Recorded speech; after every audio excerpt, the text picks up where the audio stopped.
दोस्तों, अगर आप भी बोर्ड की वार्षिक परीक्षा 2024 में भाग लेने वाले हैं, चाहे आपका बोर्ड परीक्षा मैट्रिक का हो या फिर इंटर का, ऐसे में दोस्तों हम आप लोग को बता दें कि हम लोग को बोर्ड परीक्षा 2024 में वो कौन सा ऐसा 5 गलती है जिसे कि हम लोग को भूल कर भी नहीं करना है। जी हाँ दोस्तों, आप लोगों ने बिल्कुल सही सुना। हम लोग को अपनी बोर्ड की परीक्षा में वो कौन सा ऐसा 5 गलती है जिसे कि हम लोग को अपनी बोर्ड परीक्षा में बिल्कुल भी नहीं करना है। दोस्तों, अगर आप इन गलतियों के बारे में पहले से पूरी तरह से समझ जाते हैं या फिर इसकी पूरी जानकारी मिल जाती है तो आप लोग अपने बोर्ड परीक्षा में इन गलतियों को करने से बच पाइएगा। ऐसे में दोस्तों हम लोग इस वीडियो के माध्यम से इन सभी गलतियों के बारे में पूरे विस्तार से समझेंगे एवं साथ ही साथ हम लोग ये भी जानेंगे कि हमारे बोर्ड परीक्षा में कॉपी लिखने का सही तरीका क्या है या फिर हम लोग किस प्रकार से अपनी बोर्ड की परीक्षा में अपनी कॉपी को लिखकर एक बेहतर मार्क्स को प्राप्त कर सकेंगे।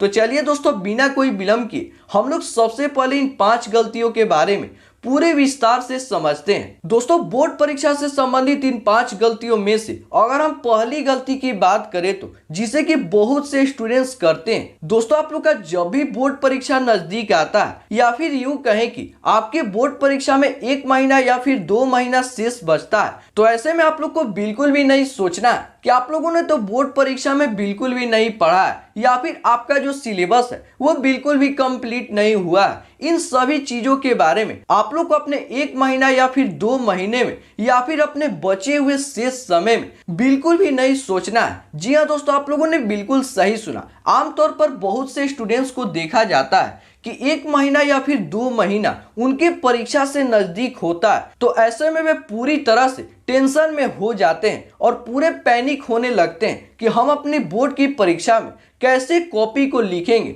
हमने तो कुछ भी नहीं पढ़ा है। लेकिन दोस्तों, ऐसे में हम आप लोग को बता दें कि आप लोग को इन सभी चीजों के बारे में अपने बाकी के समय में या फिर अपने परीक्षा हॉल में बिल्कुल भी नहीं सोचना है। आप लोग को सिर्फ और सिर्फ अपने बचे हुए समय में पूरे तरीके से अपने एग्जाम को टारगेट करने का प्रयास करना है। दोस्तों, जैसा कि आप लोग जानते ही होंगे कि एग्जामिनर जो रहते हैं, जो हमारी कॉपी को चेक करते हैं, वे हमारे बारे में बिल्कुल भी नहीं जानते हैं कि इस स्टूडेंट्स ने अपने साल भर की पढ़ाई में कितना पढ़ा है। वे सिर्फ और सिर्फ हमारी कॉपी से ही यह पता करते हैं कि यह स्टूडेंट्स किस कैटेगरी का स्टूडेंट है या फिर इस स्टूडेंट्स को कितना मार्क्स मिलना चाहिए। तो दोस्तों, इस प्रकार से आप लोग को कोशिश करना है कि अपने परीक्षा के शेष समय पर बिल्कुल भी टेंशन नहीं लेना है कि हमने तो बिल्कुल भी नहीं पढ़ा है। आप लोग को पूरी तरह से अपने परीक्षा को टारगेट करने का प्रयास करना है। दोस्तों, अब हम अगली गलती की बात करें तो जो कि बहुत से स्टूडेंट्स अपनी बोर्ड परीक्षा में कर देते हैं, वो होता है कि दोस्तों आमतौर पर बहुत से स्टूडेंट्स को देखा जाता है कि वे अपने परीक्षा के पैटर्न के बारे में बिल्कुल भी नहीं जानते हैं। दोस्तों, वे परीक्षा के बारे में बिल्कुल भी नहीं जानते कि उनका जो परीक्षा है वो किस प्रकार से होने वाला है, उनके परीक्षा में कितना समय मिलता है, उनके परीक्षा में किस तरह से पैटर्न रहता है आदि सभी महत्वपूर्ण जानकारियों के विषय में वे बिल्कुल अपरिचित रहते हैं। दोस्तों, ऐसे में आप लोग को इस गलती को भूल कर भी नहीं करना है। आप लोग कोशिश करिएगा कि अपने पूरे परीक्षा पैटर्न को, आपका जो परीक्षा है वो किस तिथि से होने वाला है, आपके परीक्षा में किस तरह के प्रश्न पूछे जाएंगे, आपके बोर्ड की परीक्षा में कितना समय मिलेगा आदि सभी चीजों के बारे में आप लोग को पहले से पूरे तरीके से समझ कर रखना है। इस प्रकार से दोस्तों आप लोग कोशिश करिएगा कि जब भी आप लोग अपनी बोर्ड की परीक्षा में आप लोग का 10 दिन या फिर 20 दिन शेष बचता है तो अपने पूरे परीक्षा के बारे में पूरे तरीके से समझने का प्रयास करिएगा। दोस्तों, आप लोग अपने परीक्षा पैटर्न को जितना ही पूरे तरीके से समझेंगे,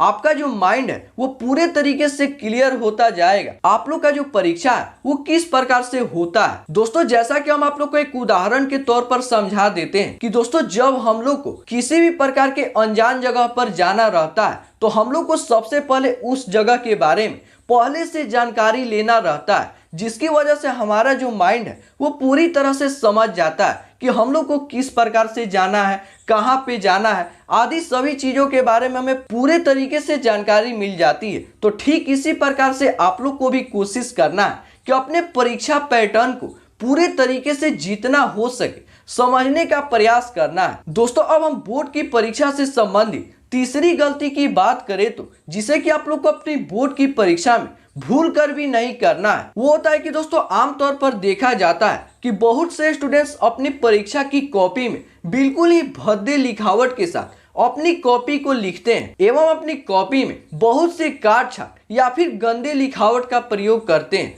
जिसकी वजह से उनका जो मार्क्स रहता है वो बिल्कुल काट दिया जाता है। दोस्तों आप लोग अपनी बोर्ड परीक्षा की कॉपी में जितना हो सके अपनी कॉपी को पूरे तरीके से सजा कर एवं एक सुंदर लिखावट के साथ अपनी कॉपी को लिखने का प्रयास करना है। दोस्तों आप लोग कोशिश करिएगा कि अपनी परीक्षा की कॉपी में जितना हो सके गलती को कम करने का प्रयास करिएगा और पूरी तरह से साफ सुथरे तरीके से लिखने का प्रयास करिएगा। दोस्तों अब हम अगली गलती की बात करें तो जो कि आमतौर पर बहुत से स्टूडेंट्स अपनी बोर्ड की परीक्षा में कर देते हैं, वो होता है कि दोस्तों आप लोग जब भी अपनी बोर्ड की परीक्षा में जाते हैं तो आप लोग को सबसे पहले यह करना है, जब आप लोग को अपने परीक्षा हॉल में शिक्षक के द्वारा कॉपी एवं प्रश्न पत्र दिया जाता है, ऐसे में बहुत से स्टूडेंट्स को देखा जाता है कि वे अपने प्रश्न पत्र एवं कॉपी को पूरे तरीके से बिना समझे उसका उत्तर लिखना शुरू कर देते हैं, जो कि सबसे बड़ा गलती रहता है। दोस्तों जैसा कि आप लोग जानते ही होंगे कि भारत के किसी भी स्टेट बोर्ड का 15 से 20 मिनट का प्रश्न पत्र एवं कॉपी को पूरे तरीके से समझने के लिए पर्याप्त समय मिलता है। दोस्तों इस प्रकार से आप लोग को कोशिश करना है कि इन 15 से 20 मिनट का पूरे तरीके से इस्तेमाल करना है और आप लोग को 15 से 20 मिनट में अपने परीक्षा की कॉपी एवं प्रश्न पत्र को पूरे तरीके से समझना है। और दोस्तों साथ ही साथ आप लोग को अपने प्रश्न पत्र को पूरे तरीके से पढ़ना है कि वहां पे कौन कौन सा ऐसा प्रश्न है जो कि आप लोग के प्रश्न पत्र में दिया गया है। दोस्तों आप लोग साथ ही में कोशिश करिएगा कि आपके प्रश्न पत्र में कुछ इंस्ट्रक्शंस दिए रहते हैं जिसे आप लोग पूरी तरह से पढ़ने का प्रयास करिएगा, जिसमें आप लोग के परीक्षा से संबंधित पूरी जानकारी दी रहती है कि आप लोग अपनी बोर्ड की परीक्षा में किस तरह से कॉपी को लिखना है, कितने प्रश्नों का जवाब देना है या फिर आपको कितने प्रश्नों का विकल्प दिया गया है, आदि सभी चीजों के बारे में आप लोग उसे 15 से 20 मिनट में पूरी तरीके से पढ़ने का प्रयास करिएगा। दोस्तों अब हम चौथी गलती की बात करें तो जिसे कि बहुत से स्टूडेंट्स अपनी बोर्ड की परीक्षा में कर देते हैं, वो होता है कि दोस्तों जब भी उन्हें किसी भी प्रश्न का जो उत्तर रहता है वो याद नहीं रहता है तो ऐसे में वे सीधा छोड़ देते हैं, जो कि दोस्तों एक सबसे बड़ा गलती रहता है। आप लोग को कोशिश करना है कि जो भी प्रश्न का जो उत्तर है आप लोग को याद नहीं है उसे थोड़ा बहुत इधर उधर से जितना हो सके मिला जुला के उसे लिखने का प्रयास करना है और अपने बोर्ड की परीक्षा में किसी भी प्रश्न को बिल्कुल भी नहीं छोड़ना है। दोस्तों अब हम बोर्ड की परीक्षा से संबंधित सबसे आखिरी गलती के बारे में बात करें तो वो होता है कि दोस्तों आमतौर पर बहुत से स्टूडेंट्स को देखा जाता है कि वे अपनी बोर्ड परीक्षा की कॉपी में बिल्कुल ही भद्दे तरीके से लिख देते हैं या फिर यूं कहें कि अपनी कॉपी को सजा के नहीं लिखते हैं, जिसकी वजह से उनका जो मार्क्स रहता है वो काट दिया जाता है। दोस्तों ऐसे में आप लोग को कोशिश करना है कि अपनी बोर्ड परीक्षा की कॉपी को जितना हो सके पूरी तरह से सजा कर एवं एक सुंदर लिखावट के साथ लिखने का प्रयास करना है। दोस्तों आप लोग अपनी बोर्ड परीक्षा में कोशिश करिएगा जो भी आप लोग का प्रश्न का जो उत्तर है वो याद है उसे सबसे पहले लिखने का प्रयास करिएगा और साथ ही में आप लोग को कोशिश करना है कि अपनी बोर्ड परीक्षा की कॉपी में फर्स्ट पेज एवं सेकेंड पेज को जितना हो सके पूरी तरह से